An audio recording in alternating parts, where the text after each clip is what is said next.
one's a softball.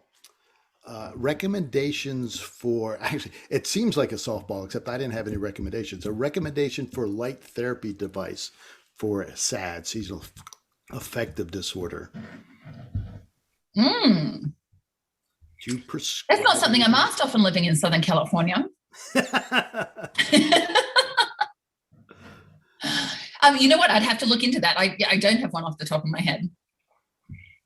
Yeah, it was funny. I was telling Terry that my patients basically we have a conversation about it, and then they either go on Amazon or their doctors prescribe them, and so I haven't really had to do any research into what I think is the best one. Right. So sorry, Terry. Okay, see, it wasn't a So softball.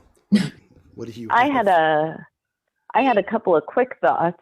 If it's mostly for vitamin D, infrequent use of a tanning bed is actually a pretty decent way of raising those levels. So if they have like a gym membership, like a Planet Fitness membership that also includes tanning, it's not something that we should do to crisp up our skin, but a short amount of time in a tanning bed in the winter can help support healthy vitamin D production. Can I want to tag on that. I for a very brief period of time, I was thinking about adding a tanning bed to my office, Mm-hmm. and went with the sauna instead. And so it turns out that most tanning beds produce the UVA or B. I forget which one it is now.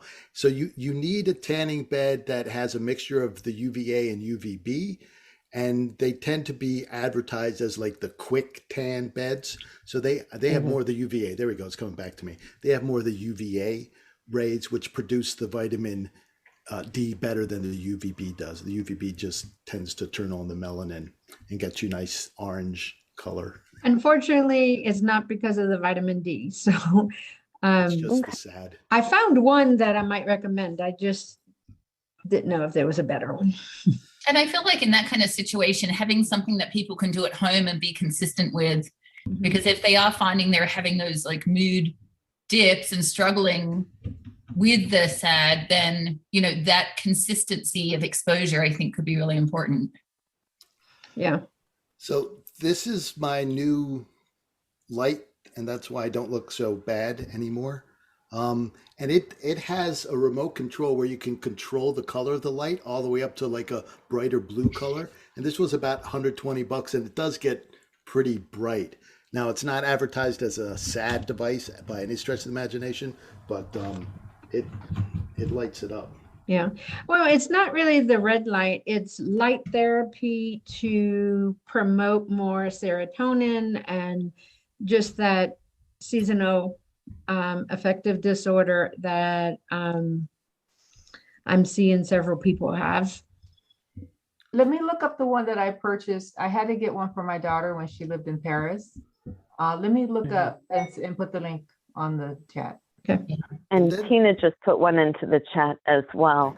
Even things like incandescent light, or building a fire in a fireplace, lighting candles rather than being under those blue light frequencies, those can be powerful interventions as well.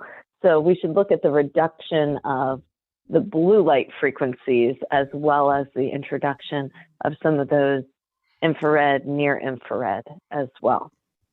Harry, have you also